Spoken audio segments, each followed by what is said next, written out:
Conhece os livros de Shel Silverstein? Se você não conhece, fica nesse vídeo porque esse autor vale a pena ser conhecido.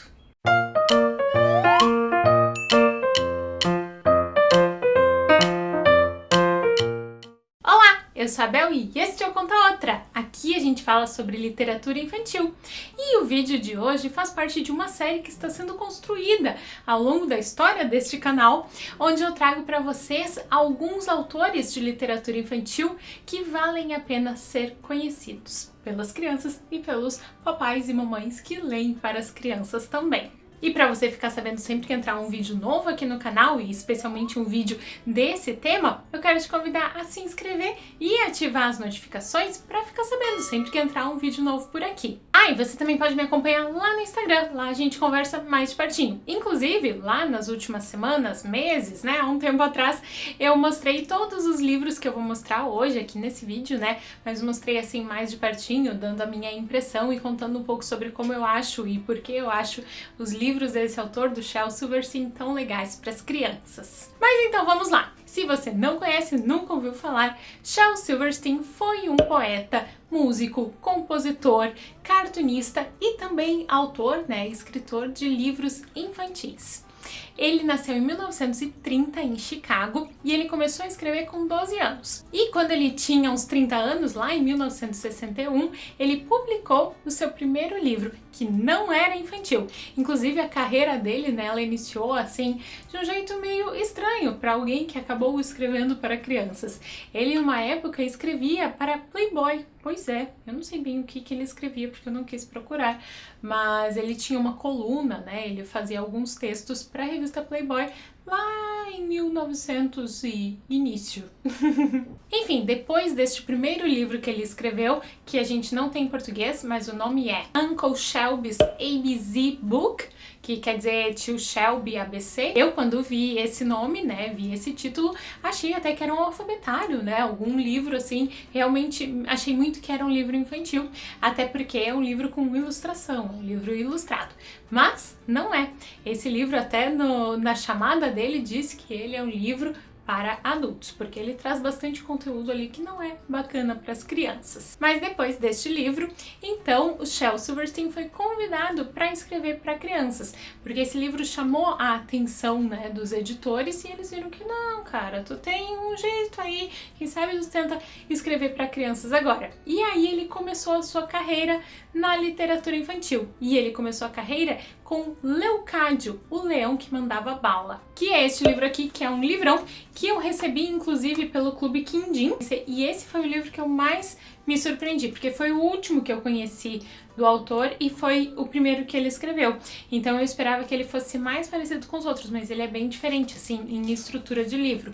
Ele é um livro bem longo, bem extenso, com bastante texto. Outra característica, uma das características, do Shel Silverstein é que as ilustrações são todas em preto e branco e tem esse estilo assim bem que lembra o cartoon, até porque ele era cartunista, então faz sentido. Deixa eu contar um pouquinho para vocês sobre o Leocádio. Leocádio era um leão que estava um dia lá com os outros leões na savana, na savana africana, e aí eles ouviram uns barulhos, uns tiros, e os leões começaram a correr. E aí o Leocádio começou a correr como todos os leões. Mas aí uma hora ele parou assim, e por que eu tô correndo, Ele se perguntou, e ele resolveu parar e conversar com o caçador e perguntar por que eu tenho que correr de ti, E aí o caçador disse que ele ia matar o leão, ia fazer um tapete e tal. O leão disse que não, mas não precisa me matar. E o caçador também ficou com medo que o leão fosse comer ele. Enfim, eles têm uma baita conversa lá.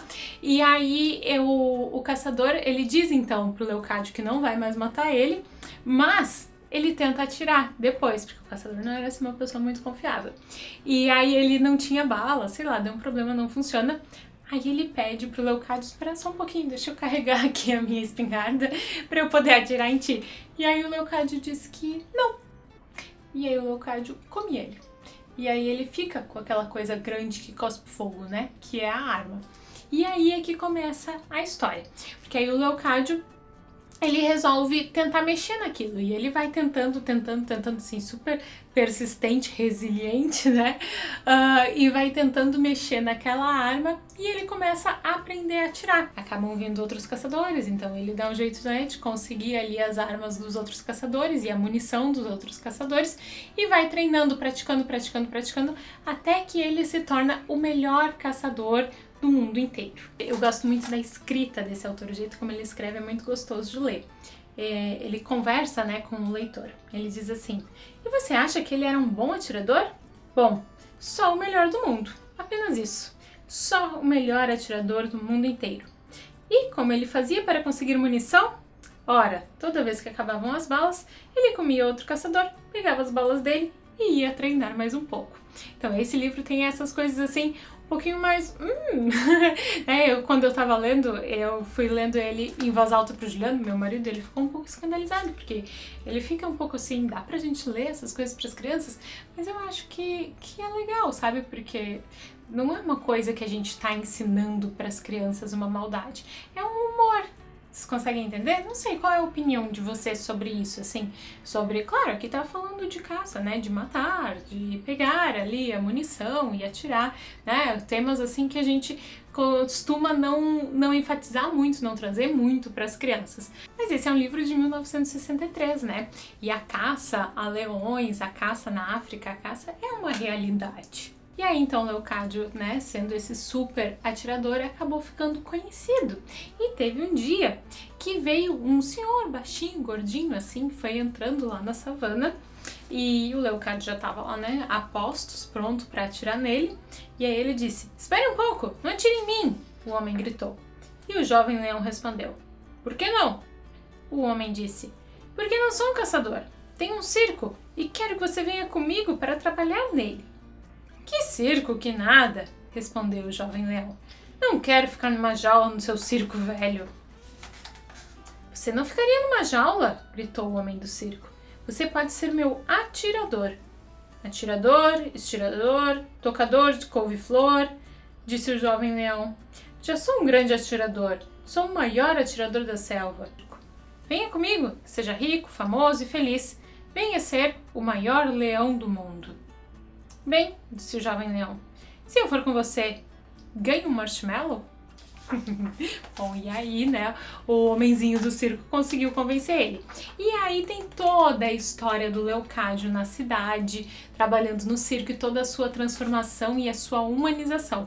E lá no final ele encontra novamente, então, um conflito bem interno, né? Um conflito de quem ele é. Ele não sabia mais quem ele era, ele não sabia quem ele deveria ser, porque ele estava sempre ali respondendo às expectativas dos outros, né? Ele estava sempre aprendendo a ser aquilo que quem estava ao seu redor queria que ele fosse. É uma história sobre um leão, mas é uma história muito humana, né? Uma história que envolve a humanidade, que fala sobre a fama, que traz muitas coisas muito interessantes. É um livro, assim, realmente que nos faz pensar. O segundo livro que o Shell escreveu foi Uma Girafa em Tanto, que foi escrito em 1964. E esse aqui é um livro que é bem legal para as crianças, porque ele é uma história com repetição, com construção de personagem, assim, com repetição de palavras esquisitas. Ele vai montando uma coisa e depois vai desmontando, assim, linearmente.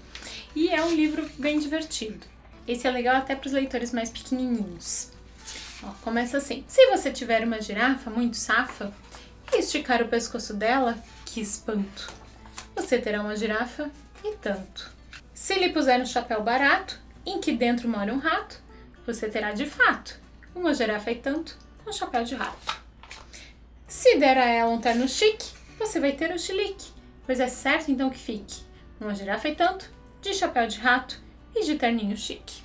E assim ele vai indo, né? Com rima, com repetição, ele vai construindo uma girafa cheia de coisas na sua volta, até que ela fica assim, e aí acontece alguma coisa, e ela vai desconstruindo até o final do livro. Depois deste veio A Árvore Generosa, que acho que foi o livro que realmente assim consagrou Shel Silverstein como um autor de literatura infantil. E esse é um livro dele que foi traduzido para mais línguas, né, para mais lugares, mais vendido também, e é um livro super emocionante que fala sobre relacionamentos e ele nos traz assim várias possibilidades de interpretação, porque ele fala, né, ele começa assim: era uma vez uma árvore que amava um menino, e todos os dias o menino vinha,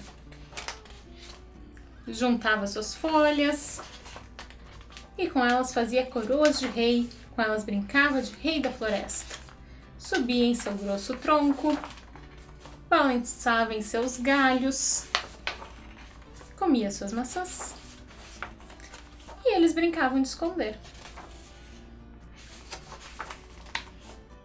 Quando ficava cansado, o menino repousava a sua sombra fresquinha.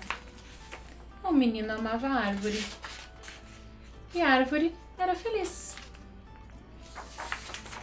Mas o tempo passou. O menino cresceu. E a árvore muitas vezes ficava sozinha. Um dia o menino veio e a árvore disse: menino, venha subir no meu tronco, balançar-se nos meus galhos, comer as minhas maçãs, repousar à minha sombra e ser feliz. Estou grande demais para brincar, o menino respondeu.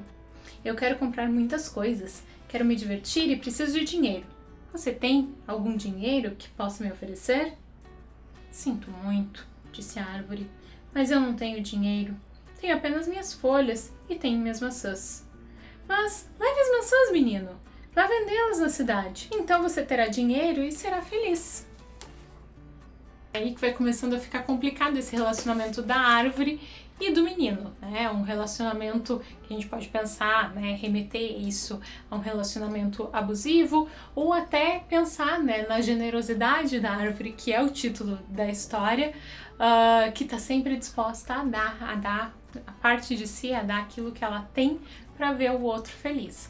É um livro muito interessante para a gente pensar mesmo nas nossas relações, e é um tema muito importante para a gente conversar com as crianças. É uma história que nos faz exercitar e pensar na empatia, né? Pensar em como que o outro se sente, como que a gente lida nas nossas relações. No mesmo ano, ainda em 1964, Shel Silverstein lançou esse livro aqui, que é o meu favorito, que é o que mais me conquistou, assim, que eu acho mais divertido. Quem Quer Este Rinoceronte? Que tá mais nesse estilo que lembra um pouco mais Uma Girafa e Tanto, assim, que não é um livro que traz um tema ou alguma grande reflexão. É um livro mais divertido mesmo, sabe? E ele é basicamente uma venda. Ele começa assim: quem quer este rinoceronte? Ele está à venda, bem barato. É enorme, o chifre curvo e longo, é quietinho como um camundongo. Abana a cauda, contente, é bom de abraçar toda hora e muito útil ao redor da casa onde a gente mora. Por exemplo, ele começa a falar as utilidades de um rinoceronte. Pode servir de cabide, é bom para coçar as costas e dá um belo abajur. E assim ele vai construindo e apresentando muitas e muitas funções de um rinoceronte. É bem divertido. É um livro desses que a gente dá muita risada, sabe? Depois, também nesse ano, ele lançou um livro mais diferentão de todos, que é um livro de poemas, uma coleção de poemas, e que é o único livro ilustrado. Também os desenhos são todos muito parecidos, mas esses aqui receberam cores, com aquarelas. Fuja do Garabuja e Outros Seres Fantásticos. Esse livro aqui eu acabei comprando pela estante virtual, só porque eu tinha uns outros que eu ia comprar pela estante virtual, e aí eu consegui incluir esse na mesma compra, que o frete ia sair o mesmo valor e tal. Não tava nem super barato e não é um livro que tá esgotado, mas eu me surpreendi um pouco negativamente, porque tava na descrição que o livro estava manchado em todas as páginas e que tinha uma página faltando, mas eu não acreditei muito, mas ele realmente está manchado, enrugado, bem feio. Eu devia ter prestado mais atenção e... ó, que feio que tá. E acreditado na descrição do livro. Mas, tirando isso, comprar na estante virtual é bem legal, tá? Se você não faz ideia do que eu estou falando, comenta aí embaixo que aí eu te explico, ou talvez traga um vídeo no canal sobre esse assunto. Ou eu posso falar lá no Instagram também, que é mais rápido, porque às vezes vocês respondem aqui e eu demoro, assim, né, até trazer um vídeo sobre o assunto, porque envolve muita coisa. Enfim, esse livro aqui, ele traz vários poemas e começa pelo Garabuja. Um conselho àqueles que por acaso derem de cara com um garabuja feroz, ao voltarem para casa tarde da noite, por uma rua escura, passando por um cemitério e a sós em meio à tempestade. Fuja do garabuja. O Gruto. O bicho que se disfarça depressa é o Gruto. Ele não conseguiu te enganar por um minuto? O Acidente. Eu acho que eu matei o Diqueri. Pensei que era uma bola, por engano. Parecia ter um couro duro. Dei-lhe um chute e ele bateu no muro. Eu nem imaginava, te juro, que isso partisse ao meio o bichano. E aí vai. São vários seres fantásticos, vários poemas, todos assim, né, divertidos ou assustadores. É até um livro um pouco mais de terror, porque são uns bichos meio assustadores, né? E é um livro de poemas isolados, assim, né? Eles não têm ligação necessariamente um com o outro. É bem diferente, bem fora do comum, né? Fora do que a gente espera encontrar nos livros infantis. E bom, é um livro de poemas, né? Geralmente livros de poemas são assim. Os poemas não têm necessariamente uma ligação um com o outro, porque não é uma história narrativa, né? Cada um ali então traz a sua história sobre um dos seres fantásticos. Depois do Fuja do Garabuja, o Charles Silverstein passou alguns anos sem publicar nada infantil. E durante esse tempo ele acabou ficando viúvo.